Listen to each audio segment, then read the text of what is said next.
Olá, meus nobres amigos inscritos e membros do canal Spook House Cassombrades.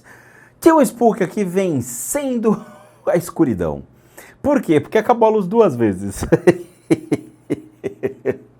Porra, aí me complica, né? Porque aqui a câmera, ela não é a pilha nem a bateria, ela está conectada diretamente na tomada, então acabou a luz, ferrou, não tem nem como gravar isso aqui. Mas vamos lá, mais para uma segunda-feira, trazendo para vocês um Respondendo aos Scribes com muito conhecimento, sabedoria, aprendizado, com luz, faça-se a luz, não deixe faltar essa energia elétrica para que nós possamos elucidar nossos inscritos, membros e colegas de trabalho, não é mesmo? Vamos trazer a vocês o notável conhecimento do teu Chesses Proroquios para os seus questionamentos referentes aos vídeos publicados no canal e não questões pessoais, por favor, tá? Vamos limitar esse tipo de coisa. LRVM. Eu não tenho a menor ideia o que seja isso. LRVM. Fala aí, tio Spook. Muito bom o seu canal, hein? Eu conheci esses dias e os vídeos são viciantes. De modo que, por incrível que pareça, me fez voltar a ter fé em Deus e a acreditar nas energias positivas e negativas. A minha dúvida é o seguinte, num dos seus vídeos você mencionou que entidades maléficas podem se passar por parentes já falecidos e nos causar transtornos. A pergunta é, nas casas de Umbanda, Candomblé e Kardecismo, é possível um espírito sem luz se passar por uma entidade de luz e inclusive dar conselhos sobre a caridade como forma de dissimulação? Saudações desde Salvador, Viu o vídeo 50 milhões de fatos sobre mim e viu o quanto é capacitado. Inclusive sou bodybuilding amador. O aparelho de tríceps era show de bola. É verdade, né? Tem lá o vídeo meu treinando que é uma multitríceps. Há 10 anos atrás. Dificilmente eu vou conseguir voltar àquele shape porque eu tenho uma lesão chata no ombro, na qual a minha cartilagem foi danificada por exercícios repetitivos. E aí eu lesionei a cartilagem, então eu não posso pegar tanto peso assim. Beleza. Mas o que eu estou focando mais é a perda de peso e esse é um projeto que vai acontecer, a minha redução de peso. Eu devo voltar a 100 quilos. Eu estou, no dia de hoje que eu estou gravando esse vídeo, com 117. Eu pretendo perder 17 quilos. E eu sou um cara que acabo comendo, hoje estou fazendo uma dieta que eu não como quase nada ao longo do dia e vou pra academia fazer bicicleta que nem um maluco, é sério. Então assim, a redução de peso vai ser bem, eu acho que bem compensatória nessa circunstância. Mas vamos lá, sua pergunta é interessante e é pertinente. Sim, entidades podem se plasmar como outras, e isso eu já trouxe no canal. Já mostrei na casa de uma pessoa, onde a criança, o filho desse casal, estava vendo realmente um espírito que chamava-se de amiguinho invisível, um amigo, um colega e tudo mais, e que na verdade era um obsessor que estava se plasmando disso. Em vídeo já aconteceu? Sim, já aconteceu. Já aconteceu sim de um obsessor usar o arquétipo de uma mulher e se passar por ela, como se ela estivesse morta, tá? E isso já trouxe isso para vocês também. Dentro de centros espíritas isso pode vir a acontecer? É raro, mas eu não descarto a hipótese porque vai depender muito da qualidade do centro espírita na qual nós estamos lidando. Se o centro espírita não for realmente um centro muito bom, ou as pessoas que atendem lá não forem pessoas boas ou qualificadas, com certeza muitos obsessores irão se plasmar ou irão se parecer com entidades de luz. Sim, isso acontece, tá? Por quê? Porque é uma forma de se mascarar e enganar o médium da casa ou mesmo enganar aquele que está fazendo o processo de incorporação. E isso é raro acontecer, mas pode, tá? Eu falo que é raro mesmo. Em todos esses anos nessa minha indústria vital, eu só vi 2, 3 vezes obsessores se plasmando com outras formas, tá? Mas isso pode vir a acontecer sim. Não descarto a possibilidade, até porque vai muito de cada centro espírita. Tem centros espíritas que são realmente capacitados e hábeis para isso e outros nem tanto, tá? Infelizmente acontece. E aí o que leva? Sabe o que é engraçado? Nessa situação, eu nem acho que é o cachorro que abana o rabo, eu acho que é o rabo que balança o cachorro. Por quê? Porque tem médiums, por exemplo, até famosos médiums de televisão, que dizem que estão incorporando, ou ouvindo, ou vendo certos seres. E que, na verdade, a percepção desses médiums é tão pífia, tão baixa a vibração, que elas acreditam que aquele realmente é um guia, é um ser do mundo espiritual que está guiando.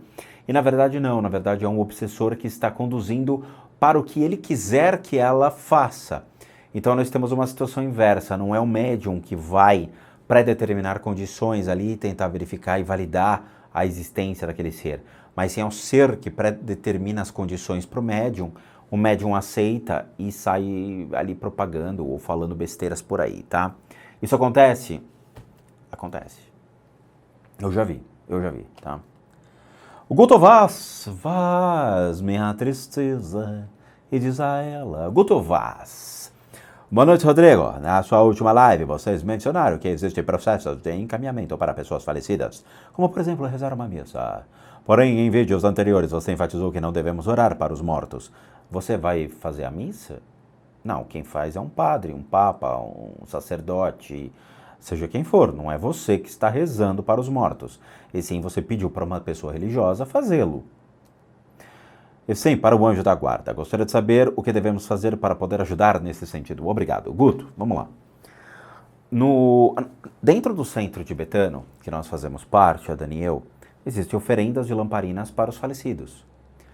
Então, o que acontece? Eles têm esse processo de encaminhamento de pessoas falecidas dentro de uma prática. O certo seria fazer o processo de 49 oferendas de lamparinas, que seria o caminho do bardo. São 49 dias de orações para que essa pessoa seja encaminhada. Existem valores cobrados? Sim, existe. Os valores claramente referem-se à matéria-prima, às lamparinas e à prática por si só. Então, existem valores que sim, são cobrados. A igreja, por exemplo, eu não sei se a igreja cobra para rezar missas.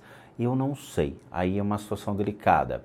Mas tem igreja que deve cobrar, tem igrejas que não devem cobrar, tá? Mas você está colocando a consciência de uma pessoa falecida sobre o julgo de uma pessoa religiosa. Então, se você segue aquela religião e você confia plenamente naquele indivíduo, ele vai fazer todo o processo de oração dentro da sua crença. E ele vai fazer o que ele considera factível. Vai ser encaminhado ou não?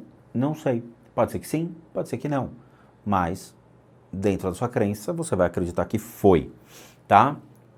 Nós fazemos aqui técnicas que são diferentes. São técnicas direcionadas realmente a um processo de encaminhamento de certas consciências, onde o negócio é bem porrada, tá? Imagina o seguinte, existem técnicas que são fechadas para a população, onde só os praticantes de templos budistas mais assíduos é que têm acesso. Essas práticas são voltadas para que você seja preparado para o momento de sua morte.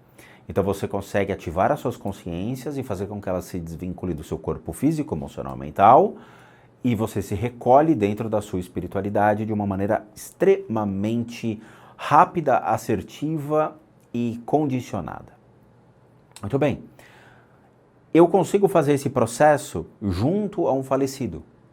Então ele é muito mais rápido do que uma missa. Ele é muito mais rápido do que os 49 dias. O que acontece, o gap, é o seguinte, eu vou ensinar algumas coisas para vocês que não deveria, mas são ensinamentos que não vão estar abertos ao público, pelo menos nos próximos séculos. Existe uma janela preparatória para o encaminhamento de certas consciências. Então muitas pessoas chegam e falam, poxa, meu pai morreu, meu tio morreu, minha mãe morreu, meu avô morreu, não sei o quê, tio Spook, você me ajuda? Existe um prazo correto para fazer o processo de encaminhamento. Esse prazo correto é quando essa alma ela já está com uma consciência mais livre para que eu possa me conectar a esse ser e encaminhá-lo. Esse é um processo que eu tenho que pedir autorização para certos seres do Dharma, que a gente chama seres do Dharma, que são seres do mundo espiritual, que me dão a anuência de poder ter acesso àquela consciência e resgatá-lo. Caso contrário, esses seres do Dharma eles se voltam para mim dizendo, não tem como acessá-lo agora. Isso acontece, assim, uma certa frequência aqui em casa, quando realmente as pessoas elas contratam um serviço de encaminhamento dessas consciências, tá? A Dani já me viu conversando com esses seres do Dharma, ela já sentiu a presença deles, onde eu tenho acesso às pessoas falecidas, tá? Essas pessoas falecidas, elas estão sendo preparadas para um processo de encaminhamento. Ele é um processo que demora mais. E na hora que eu faço essa intervenção, a consciência ela se desloca como se fosse um indivíduo retirado disso e ele é levado para um processo de reencarnação quase que imediato, tá? Por que quase que imediato? Porque tem a janela, que a gente chama de janela, que é o tempo de preparação para um novo corpo para que ele venha. Ou seja, um casal tem que ter um filho, esse filho, quando está lá, né, na barriguinha da mamãe, está para nascer, esta alma está sendo preparada para ser ali parte integrante daquela família, tá? Isso acontece? Acontece. A gente consegue fazer? Consegue. Mas é um serviço que a gente faz ali meio que para um grupo seleto. Por quê? Porque a gente nunca anunciou esse tipo de serviço de encaminhamento de mortos, né? Mas existe sim. Existem histórias budistas de muitas consciências que fizeram isso, tá? Eu gosto muito de Avalokita, né? O Avalokitesvara, que tem essa história de encaminhamento de mortos. Ela fez isso quando foi para o inferno. Então é uma história muito legal, eu já contei aqui para vocês, tá? Então ela faz esse processo. Tem as práticas de Mantaka, tem várias práticas budistas que fazem isso para poder desenvolver e encaminhar esses seres. Yamantaka. Dudu Feldhaus. Dudu Feldhaus. Feldhaus. Olha a minha cara, eu tô com uma cara de... doido. Vamos lá, Dudu Feldhaus. Olá, tio X-Poke. Eu sou Chique, eu já falei. Gostaria de tirar uma dúvida sobre limpeza de casas. Eu sou Chique, eu tenho um sobrenome Feldhaus. O anil ou a água azul ajuda na limpeza espiritual? Sou eu, Feldhaus. Eu estava vendo o vídeo que você fez sobre a casa do Lucas e você disse que não há barreiras para os espíritos. Eu entendo que o universo é livre, não há cadeias, porém seria esta água uma limpeza temporária para o corpo humano? Sou eu, Feldhaus. Estou estudando o Reiki na fase iniciante. Sinto, às vezes, cansado, dores nas costas, às vezes sinto presenças, enfim. Sou eu, Feldhaus. Tenho essa dúvida. Se puder me responder, eu ficarei muito grato. Feldhaus. Feldhaus. Eu vou lhe dizer que existem crendices populares. E as crendices populares são as que mais pegam as pessoas hoje em dia. Sal grosso. Trevo de 4 folhas, as espadas de São Jorge na porta de casa e o famoso anil ou água azul. Funciona para acabar com a pedra da sua casa, funciona para manchar completamente aquele seu azulejo, funciona para manchar aquela pedra de mármore que você tem na sua casa, linda e maravilhosa, não é mesmo? E é o famoso engana-trouxa. Isso não funciona. Imagina que legal, quer dizer que você vai pintar a sua casa de anil, joga o anil, só que os fantasmas ele flutua, ele vai fazer assim, ó, e vai flutuar pela sua casa parecendo um Gasparzinho. Brincadeiras à parte, mas sendo mais ignorante ainda com relação a isso, o fantasma não pisa no chão, então significa que como é que ele vai pisar no anil? Né? Outra... É uma crendice popular. Anil não vai funcionar em nada, nem um líquido azul vai funcionar, tá? Por que eles acham isso? Por causa da cor. Eles acham que por ser uma cor divina, um azul, ou um violeta, um roxo, sei lá, essas cores elas têm poder. Mentira. A cor por si só não tem poder. Quem vai ter o poder é você que vai ter o poder. O seu conhecimento em saber entender o que são esses seres e lidar com esses seres. Isso é uma crendice. Eu não usei nunca na minha vida anil, água azul, nunca precisei, tá? E por incrível que pareça, há meses, eu comento com a Dani, não entra um obsessor em casa. Há meses. Por quê? Porque a gente mantém as práticas de meditação, as nossas orações budistas completamente em dia. Tô até com o japamala aqui pequenininho que chegou pra mim. Ó que legal, que bonitinho, tá? Eu estou usando, eu sempre fico aqui girando e fazendo meus mantras, minhas acumulações. Então não chega. A vibração fica tão intensa aqui em casa que esses espíritos preferem ir pro vizinho, onde tem cerveja, tem álcool, tem briga familiar, tem discussão, tem as violências domésticas lá, e vão pro vizinho, entendeu? É o negócio deles. Aqui eles vão olhar e falar, puta, que casa chata. O cara, ele não bebe, não fuma, não usa drogas e fica orando, fica fazendo acumulação de mantras, fica vibrando. Ah, eu não quero. Sabe? Então, assim, estamos aqui numa boa, numa nice, nada aconteceu, estamos na boa, estamos tranquilo. Aí significa que não há necessidade de nada disso, tá bom? Não há.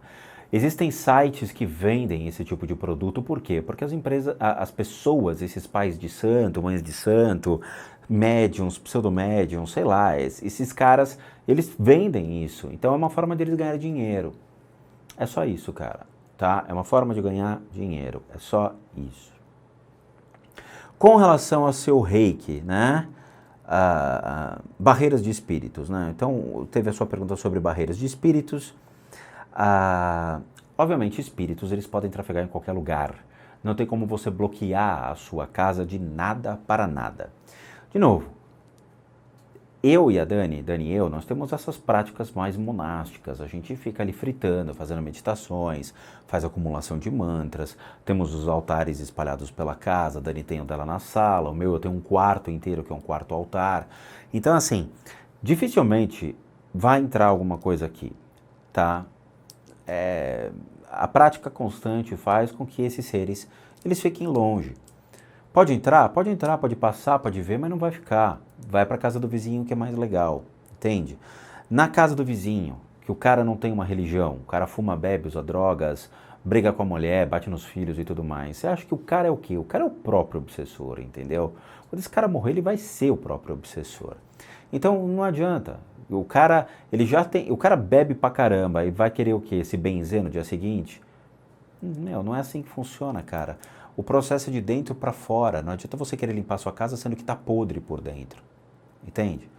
Então, sempre vão ter espíritos trafegando, sempre vão ter espíritos entrando e saindo de onde for. Porque as pessoas têm que manter a purificação aqui dentro. É uma outra etapa, um outro processo, tá? Com relação ao reiki, eu sinto muito. Significa que o reiki não é para você. Eu vou te falar. Todo e qualquer reikiano, eu lembro que quando eu fui fazer o mestrado em reiki, eu fiz um mestrado em reiki, por incrível que pareça, tá? E isso foi em 2002, 2003, 2004, 2005, até 2006, quando eu fiz todos os módulos de reiki que teve, o Karuna, o tradicional, né, do Mikao Usui, depois teve o Karuna Reiki, Tantric Reiki, Reiki Xamânico, Yuryu Ripui, teve todas as especializações que eu acabei fazendo em reiki, mas eu nunca usei a técnica do reiki nas pessoas. Por quê? Porque eu sentia exatamente o que você sente. Dores nas costas, transpirava demais, ficava exausto. Por quê? O reiki não é uma prática para qualquer indivíduo. E poucas pessoas têm a cara, dar a cara a tapa para dizer isso. O reiki, ele é uma prática utilizada, se você for pegar a história, tem várias histórias sobre o surgimento do reiki, mas uma que eu escutei foi exatamente o reiki que veio de templos monásticos, o que Mikao Usui teve acesso em uma das suas andanças no Oriente, porque o Sr. Mikao Usui foi do Japão para os Estados Unidos, onde fez diversos cursos, se especializou nas áreas mais humanas que ele estava trabalhando, e depois ele foi para o Oriente e se deparou com essas técnicas de terapias alternativas. E ele se deparou com o reiki, que era uma técnica monástica na época. Ela foi usada para monges e por monges. E aí, quando ele se depara com essa técnica, ele acha interessante e vai utilizar para pessoas que não são monges. Ou seja, essas pessoas são pessoas normais, com vícios, com problemas, com milhões de coisas. E aí ele se suja. O reiki, você se suja ao realizar a prática sobre os indivíduos. Você utiliza somente um ponto de energia para canalizar uma energia considerada divina, sendo que as práticas que eu trabalho são 5 pontos. Essa prática, você chega a ter contato com a pessoa ficando poucos centímetros acima do corpo físico dela. A prática que eu trabalho utiliza-se 2 a 3 metros à distância das pessoas. Não há necessidade. Eu posso fazer à distância para as pessoas do Japão, da Finlândia, da Noruega, da Austrália, qualquer lugar do mundo, tá? O Reiki também, mas imagina que você fica como uma ogiva nuclear com 5 pontos de energia, bombando energia, e ali você só utiliza um, tá? Outra, todo e qualquer tipo de enfermidade dentro do corpo de energia desse indivíduo no qual você tocar vai passar para você. Os miasmas, as formas de pensamento, os vícios, tudo passa para você. Porque grande parte da doença do Dove House não está dentro do indivíduo, mas está no corpo de energia externo. Esse corpo de energia externo depende de cada indivíduo, mas pode se estender entre 5 centímetros, que seria o corpo interno, até 1 metro, que seria o corpo externo dele. Então ele vai ficar com toda essa área de mais ou menos um meio metro a 1 metro, repleta de formas de pensamento e vícios. Então, por exemplo, se uma pessoa fuma, as formas de pensamento ficam ao redor do indivíduo. Aí quando você for tratar uma pessoa que fuma e você tocar nele, você vai absorver as formas de pensamento do cigarro para você. Então você pode começar a ter vontade de fumar. Tá? Então por isso que eu falo, o Reiki não é para qualquer um. O Reiki é para ser entendido, para ter as iniciações, porque as iniciações do Reiki são incríveis. Eu adorei fazer as iniciações do Reiki. E eu recebi a instrução para passar essa tradição do Reiki da Diana Stein, que seria a precursora, né, Ela foi uma grande instrutora reikiana que mora no Canadá hoje. Eu tenho o livro da Diana aí autografado, não por ela, mas por um instrutor que me iniciou nessa prática que a Diana passava e me deu a condição para iniciar pessoas no Reiki. Mas eu nem vou lembrar, isso foi em 2006, eu não vou lembrar. Mas, de novo, é interessante passar por esses processos, mas tome muito cuidado. Se você sentiu isso, significa que o Reiki não é para você. Vamos lá. Alexandre Happy. Olá, meu nome é Alexandre Happy. Eu sou de Fortaleza, Ceará e gosto muito do seu canal. Já passei dias assistindo e nunca esquecendo de assistir as propagandas. Muito obrigado. Isso nos ajuda e muito a continuarmos aqui no canal, porque é uma fonte de renda nossa. Bom, eu tenho 2 perguntas. O tempo que usamos para assistir seus vídeos e obter conhecimento causa uma mudança drástica de como vemos o mundo espiritual, mas isso se reflete no nosso corpo de energia? Sim. Como obter um corpo de energia mais forte, que seja capaz de anular as energias negativas que trocamos no nosso dia a dia? Torna-se budista ou praticante hinduísta? Mesmo assistindo muitos vídeos, eu fiquei com essa dúvida, mas muitos vídeos. Obrigado por responder, que isso tem esclarecido não só a mim, mas também aos membros da família Shishpurk House, Casas Assombradas e Pequenos Forever. Então vamos lá. Quando a gente adquire um conhecimento, obviamente que o seu corpo de energia ele muda. Quando você aprende uma coisa nova, não somente o seu corpo de energia vai alterar, mas o seu amor, o seu coração, a sua mente, eles vão vibrar diferente.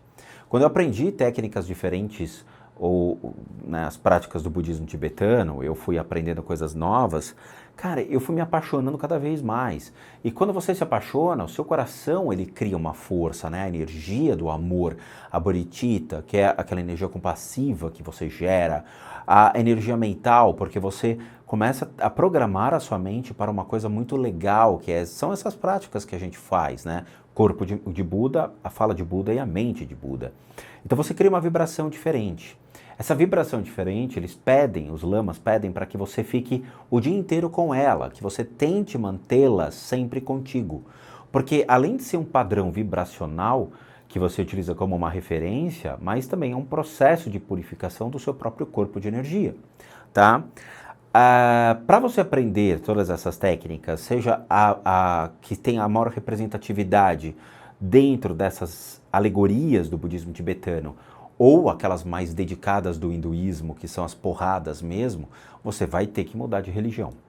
Não adianta ser católico e achar que você pode fazer mantra, porque isso é uma apropriação cultural e uma ignorância, porque você não sabe o que você está fazendo.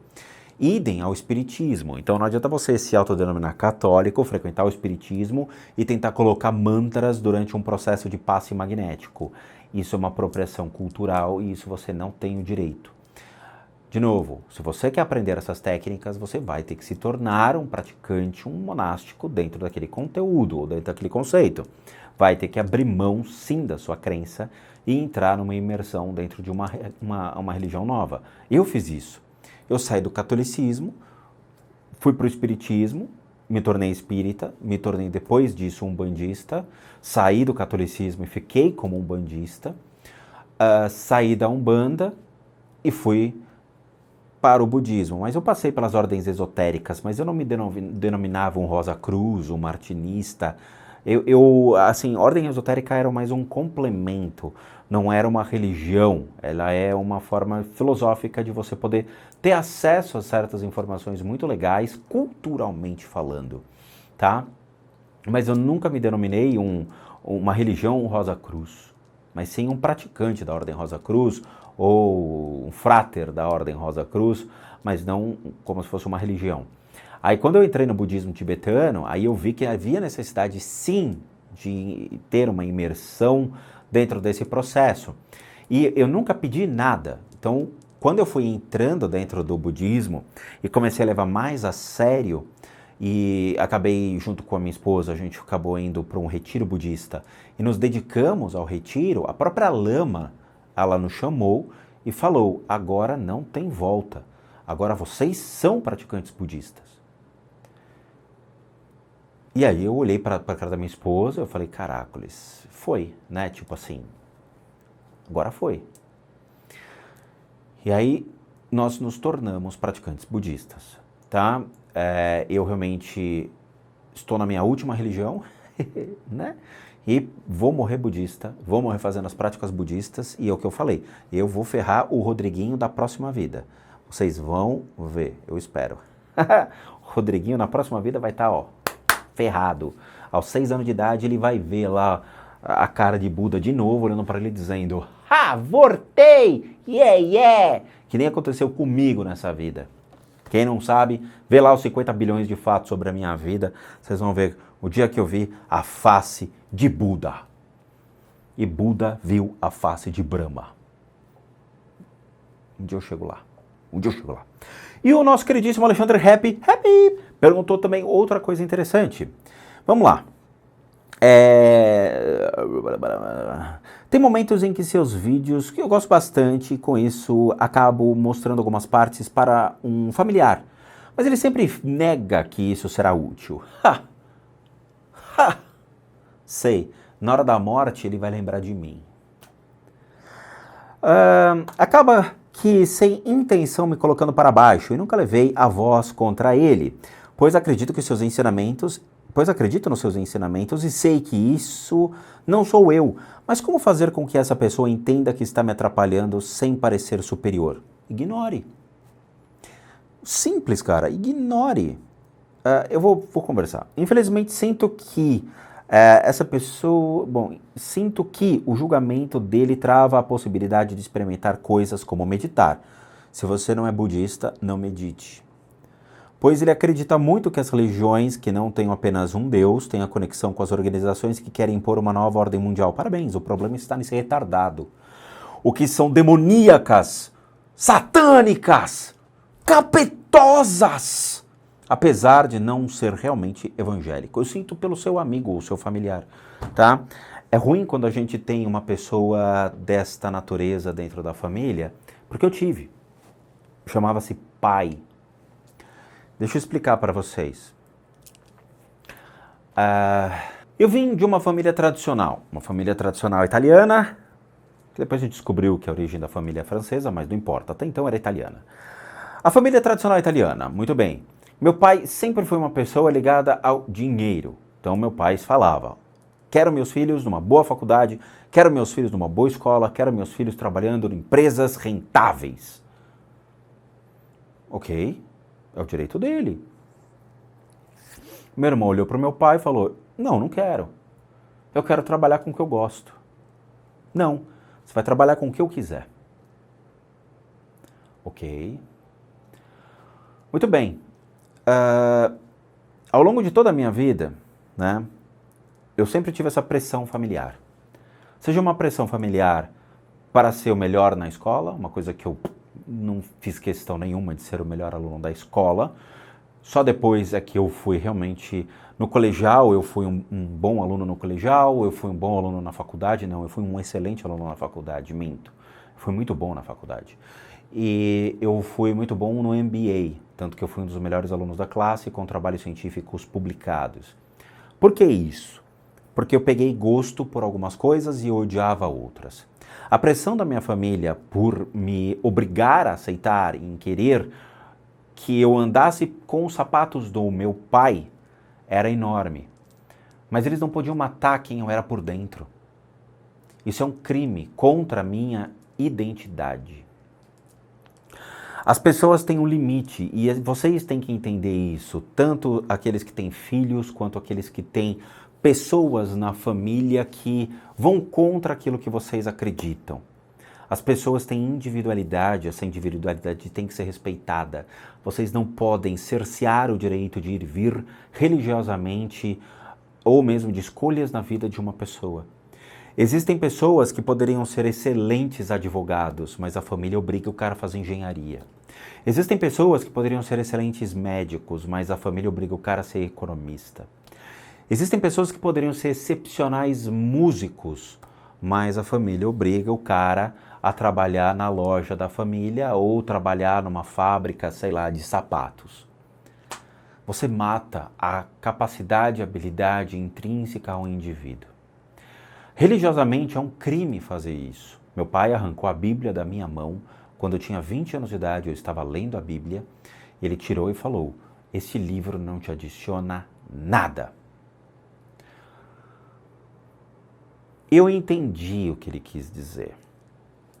Por quê? Porque ele queria me colocar um livro na mão de economia, de matemática financeira, e não um livro que ocuparia o meu tempo, que eu poderia estar me dedicando a um estudo.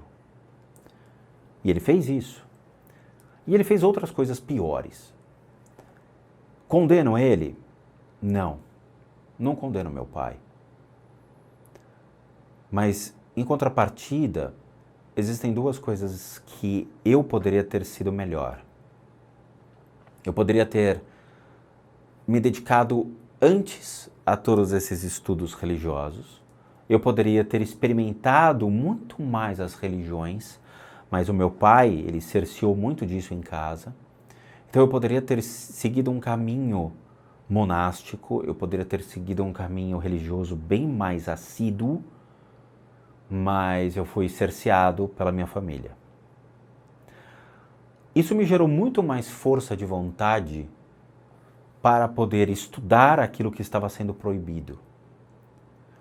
Porque a minha curiosidade, então, se fazia mais alto. Então eu pensei, se eu não posso enfrentá-lo, eu posso ignorá-lo. Falei, tudo bem, os estudos têm um tempo. Eu posso muito bem trabalhar no mercado financeiro, as poeiras voando aqui. Eu posso muito bem trabalhar no mercado financeiro como ele quer, juntar dinheiro, ter a minha independência financeira e comprar os livros e seguir a religião que eu quiser. E foi o que eu fiz. Consegui sair de casa, aluguei um apartamento pequenininho, perto do meu emprego, e comecei a comprar livros. Comecei a buscar a minha religião. Comecei a ir atrás daquilo que eu queria. A vida, nós somos imediatistas. Nós queremos tudo para ontem ou para agora, para esse exato momento. Eu também queria, claro. Eu tô com um monte de produto lá parado no correio, eu quero que chegue logo, porra. Né? Os meus produtos tibetanos, correio, entrega logo, cacete. Mas a gente tem que entender que tudo na vida tem um tempo, tudo na vida tem um prazo. Se esse seu familiar, Alexandre, tá te atrapalhando agora, daqui a um ano pode mudar, daqui 2 anos pode mudar, daqui 3 anos pode mudar, ninguém sabe. Sabe, a vida dá voltas. O que você não pode é se frustrar com a opinião de terceiros. Eu chamo isso de idiotice de terceiros, porque as pessoas querem controlar aquilo que você tem o direito de buscar. Se você quer uma religião, você vai atrás de uma religião. Eu não sou um exemplo. Eu não me coloco como um exemplo. sabe? Eu me coloco como uma pessoa que foi atrás de respostas. E achei muitas respostas para muitas perguntas. Essas perguntas realmente me tiraram dessa zona de conforto que vocês estão. Me fizeram buscar situações, respostas, possibilidades. E é isso que vocês têm que correr atrás. O que eu passo para vocês é o ponto de interrogação. O resto é com vocês. Vocês é que têm que buscar a resposta para aquilo que vocês são. Qual é a crença que vocês têm? Qual é a crença que vocês querem ter? Vocês querem experimentar o budismo? Querem entender o hinduísmo? Querem aprender? Vão atrás. Eu sou uma prova de que se a gente realmente corre atrás de respostas, nós teremos essas respostas. Elas existem. Mas a questão é, você vai ter que se esforçar o suficiente. Você vai ter que ir atrás de buscar quem você é espiritualmente falando. E não existem amarras, não existem nada que te prendam. Você é livre, você não tem uma bola de ferro presa na sua casa. Você não tem uma corrente. Não tem. Não é um familiar, não é o teu pai, não é a tua mãe, não é ninguém que vai te impedir você de ser aquilo que você é ou que você quer ser. Você tem as suas habilidades e tem as suas capacidades. Uma vez que você colocou na cabeça que você é bom em alguma coisa, vá atrás. Persiga os seus sonhos. Eu realizei muitos sonhos. Eu consegui conquistar muitas coisas legais na minha vida. Estou parado? Não. Estou buscando cada vez mais coisas legais. Não param de chegar livros aqui em casa, não param de chegar as minhas sadhanas, as minhas práticas. Por quê? Porque eu estou correndo atrás. Ano que vem vou ter práticas novas, daqui 2 anos mais práticas novas, daqui 3 anos, um dia eu vou chegar no Nepal e eu vou gravar isso para vocês. Ok? Não parem, não deixe a vida consumir vocês, não deixe ninguém consumir vocês. Vocês são livres, vocês têm escolhas, não tem amarras. Não existem amarras. O que existe é o tempo. O tempo vai predeterminar as condições para vocês. Seja uma condição financeira, invista, pegue dinheiro, vai atrás, trabalhe, se esforce e construa o seu sonho. Não deixe nenhum familiar fazer isso com você, como está fazendo com o Alexandre. Vocês são livres e coloquem essa liberdade para o mundo, tá bom? Bom, é isso. Depois dessa filosofia, dessas palavras, não sei se são sábias, mas são palavras que vieram do meu coração. Eu realmente encerro aqui esta segunda-feira de aprendizado, entendimento, compreensão a todos vocês. E, bom, recadinhos finais, tá?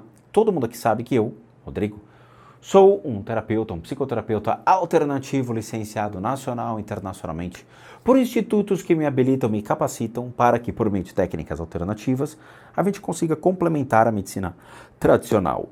Complementar. Não substituímos, nós complementamos tratamentos para problemas físicos, emocionais, mentais. Aí entramos em critério espiritual e a questão das limpezas de casa e as análises de casa. Tudo isso deve ser solicitado em um único endereço de e-mail, que é o limpezadecasas@gmail.com, sendo este serviço deveras cobrado e feito à distância, tá?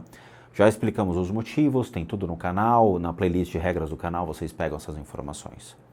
Para aqueles que querem ajudar o canal a crescer, nós temos 2 sistemas de doação. Um deles é o Seja Membro, que você clica aqui abaixo.